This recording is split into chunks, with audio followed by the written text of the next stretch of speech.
We want to acknowledge that we gather as a community on the traditional land of the Cheyenne, Arapaho, Comanche, and Ute peoples past and present, and honor with gratitude the land itself and the people who have stewarded it throughout the generations. This calls us to commit to continuing to learn how to be better stewards of the land that we inhabit as well.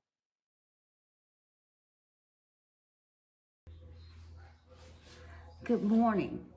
My name is Roxana Mack, and I am the president of the local NAACP Pueblo branch. I would like to thank President Moffitt, Dr. Humphreys, Dean of Student Affairs, and Victoria Obregon, Director of Diversity, Equity, and Inclusion, for the invitation to speak this morning. I am honored and humbled to stand before you on this great occasion as we remember and honor one of the greatest civil rights leaders of our times, the Reverend Dr. Martin Luther King Jr. I will not be before you long, but want to challenge you to think on this theme: unity or division. What do you choose? Some may ask, is Dr. King still relevant? Are his words and actions still viable? I would say in the turbulent times we find ourselves living in today, the answer is a resounding yes. In the words of Dr. Martin Luther King Jr., we must accept finite disappointments, but never lose infinite hope. What does that mean? It means no matter how difficult the task, how insurmountable it may seem, just as Stacey Abrams, we must proceed with hope, being resilient in our efforts and committed to our cause, not deterred, but standing strong against all odds. For at the end, if we do not faint, we will reign victorious. Striving to emulate Dr. King's legacy, to address the causes and impact of social injustice and inequality wherever it exists, is a big task. But as Dr. King declared, that his responsibility lied not just in his community or state, but he wrote, "I cannot sit idly by in Atlanta and not be concerned about what happens in Birmingham. Injustice anywhere is a threat to justice everywhere." So you see, it all starts with one person, one community, then another and another, until we make the change necessary. Yes, even here in Pueblo, we cannot sit idly by and do nothing. So, as we move forward from an exceedingly difficult year of 2020, with the pandemic exposing the vast discrepancy in our health care, the civil unrest exposing the discrepancy in our justice system, our educational system, and our economic systems, we must think on an American agenda, one that represents all Americans and not just a segment of America. One that is just for all Americans and not just some Americans. We must honestly look at our history, our past, and come to a reckoning of its ugly truth as we try to tackle the issues of today. We must not look through rose-colored glasses with blinders on, but with truth and conviction to change the wrongs and improve upon the good. Reverend Dr. King's belief for equality and justice for all through peaceful, nonviolent protests and demonstrations is obtainable even today. Will it be easy? I would dare say not. It will not be easy. But do we try? I would say yes, we must try. Dr. King withstood attacks on his home, family, threats, and setbacks, but he stood firm because he knew it was necessary. So yes, it will take fortitude, strength, dedication, and commitment. Are we willing to be inconvenienced, to be criticized, to be threatened, to be lied upon, for the changes so necessary to bring a fractured nation into wholeness? Are we willing to respond? Whenever injustice lifted its head, Dr. King had a response with appropriate action in a peaceful, meaningful manner and got results.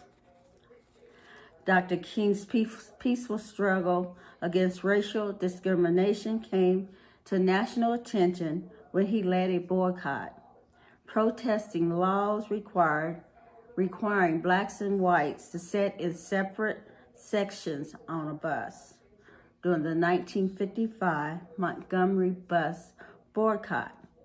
But it didn't end there. In 1957, Reverend Dr. King became the president of the SCLC, Southern Christian Leadership Conference, an organization formed to provide leadership for the growing civil rights movement. He took part in the 1961 Albany movement, focusing on desegregation and voters' rights in Albany, Georgia. The 1963 protests in Birmingham, Alabama, where he was jailed. The 1963 March on Washington, advocating for civic and economic rights of African Americans. And the 1965 Selma marches, which focused on voting rights. Because of his activism, Dr. King was instrumental in bringing about the landmark legislation 1964 Civil Rights Act and the Voting Rights Act of 1965, which still stands today. So I say to each of you individually, where do you stand today in these times of division, hate, turmoil, protests, insurgents, and untruths? Are you satisfied with where America seems to be headed? Or will you take a stand and speak up for the truth and make a positive difference? We must somehow find our way to the truth of an American agenda that represents all Americans the same. We must honestly look at what is going on today and stand for right over wrong, good over evil, truth over lies. It's that simple. If not, you are just as complicit as those perpetrating the wrong, the evil, and telling the lies. Where are you standing? Dr. King was not afraid to make a stand, no matter what he had to do or endure. You see, he saw the bigger picture, democracy. Can you see the bigger picture? We must realize equality and justice rendered to all is not a bad thing. We must realize we are one and must be treated as one. We must realize what is good for one segment of America is good for all segments of America. We must look at the truth and represent the truth and present the truth. Not sugarcoat it, not doctoring it up, or making excuses as to why it is. Justice for all has not been equal for all Americans. And until we can accept that fact, we cannot move forward with a solution. We are a fractured nation. President John F. Kennedy once said, "We are not here to curse the darkness. We are here to light a candle and be the light in the darkness." I challenge each of you to be the light needed to get through the times we find ourselves in right now. Do not be afraid of the past, but recognize it for what it was and be determined it will not be our future. Show integrity and honor and do what is right. Stand up and speak up. Say wrong is wrong, right is right. We cannot straddle the fence. You cannot be in the middle. You are either on the right side or the wrong side of justice. And only you can make the decision where you will be. I dare to say, with the recent events in our country, even going back 4, 8, 12 years, make America great again. We'll make sure he's a one-term president. He's not a U.S. citizen. They stole the election. March to the Capitol and wreak havoc. Words really do matter. Our actions really do matter. What we think and do really do matter. I know we possess the power to love like we want to be loved, to care like we want to be cared for, to show respect like we want to be respected, to stop the hurt and start the healing. If we love, care, and respect our neighbors, our America will be made the better for it. So, in the spirit of Reverend Dr. Martin Luther King Jr., I asked you, isn't it time for all people to be viewed the same based on our character and not our skin color? Isn't it time for all people to feel we belong? Isn't it time to expect justice for all, equality for all? Isn't it time to live as one nation, under God, indivisible, with liberty and justice for all? Let us proclaim peace, unity, and justice. Let us look upon our neighbors as ourselves, to be concerned, to be selfless, to care, to look after, to love. If we want to move forward, we cannot do it divided. As the saying goes, united we stand, divided we fall. What does it take for America to stand up for every American? It takes us all together, united. So, the question again, as I posed at the beginning, are you courageous enough to choose unity over division? I hope so. Thank you.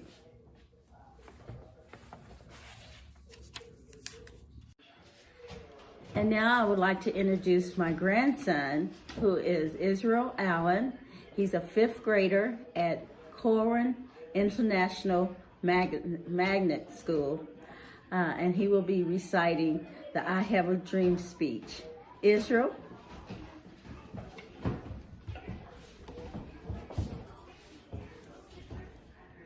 This is the I Have a Dream speech by Dr. Martin Luther King Jr. I say to you today, my friends, that even though we face the difficulties of today and tomorrow, I still have a dream. It is a dream that is deeply rooted in the American dream. I have a dream that one day this nation will rise up and live out the true meaning of its creed. We hold these truths to be self-evident that all men are created equal. I have a dream that one day on the red hills of Georgia, the sons of former slaves and former slave owners will be able to sit down together at the table of brotherhood. I have a dream that one day, even the state of Mississippi, a state sweltering with the heat of injustice, sweltering with the heat of oppression, will be transformed into oasis of freedom and justice. I have a dream that my 4 little children will one day live in a nation where they will not be judged by the color of their skin, but the content of their character. I have a dream today. I have a dream that one day little black boys and little black girls will be able to join hands with little white boys and little white girls as sisters and brothers. I have a dream today. I have a dream that one day every valley shall be exalted and every hill and mountain shall be made low. The rough places will be made plain and the crooked places will be made straight. And the glory of the Lord shall be revealed and all flesh shall see it together. This is our hope. This is the faith that I go back to the south with.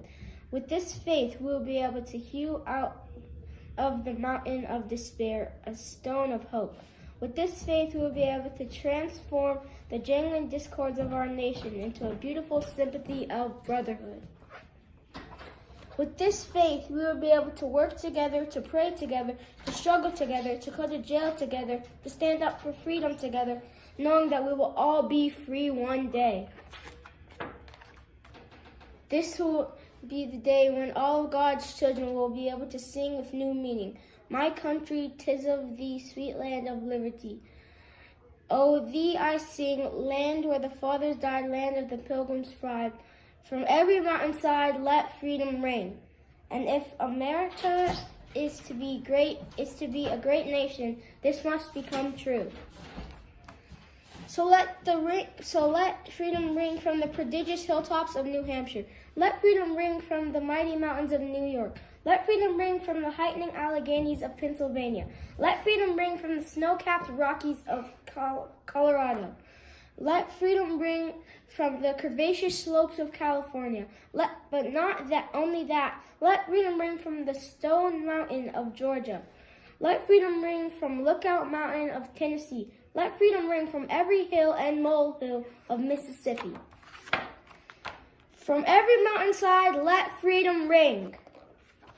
And when this happens, when we all allow freedom to ring, when we let it ring from every village and every hamlet, from every state and every city, we will be able to speed up that day when all of God's children, black man and white man, Jews and Gentiles, Protestants and Catholics, will be able to join hands and sing in the words of the old Negro spiritual. Free at last, thank God Almighty, we are free at last.